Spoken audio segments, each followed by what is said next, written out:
Friends, కొబ్బరి లడ్డూలు చేస్తున్నా. కొబ్బరి లడ్డూలకి ఒక గిన్నె కొబ్బరి అయితే సగం గిన్నె బెల్లం కావాలి. దీనికి సగం కొలత నెయ్యి, ఇలాచీలు వేసుకొని ప్రిపేర్ చేసుకోవాలి ఫ్రెండ్స్. ఓకేనా ఫ్రెండ్స్ నెయ్యి వేసుకోవాలి. నెయ్యి వేసుకొని పచ్చి కొబ్బరి తురుముని వేసేసుకోవాలి ఫ్రెండ్స్. వేసుకొని బాగా వేయించాలి. ఇప్పుడు బెల్లం కలుపుకోవాలి. బెల్లం వేసినాక బెల్లం అలా కరుగుతూ ఉండాలి. చాలా దగ్గరికి రావాలి.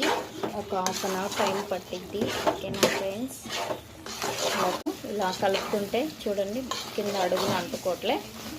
లాస్ట్ అండ్ ఫైనల్ ఇది అయిపోయినాక లడ్డు చల్లారినాక లడ్డు కట్టాలి. లడ్డు కట్టినాక ఫైనల్ చూపిస్తా ఫ్రెండ్స్. బాయ్ ఫ్రెండ్స్, లడ్డూలు కంప్లీట్ అయినాయి చూడండి.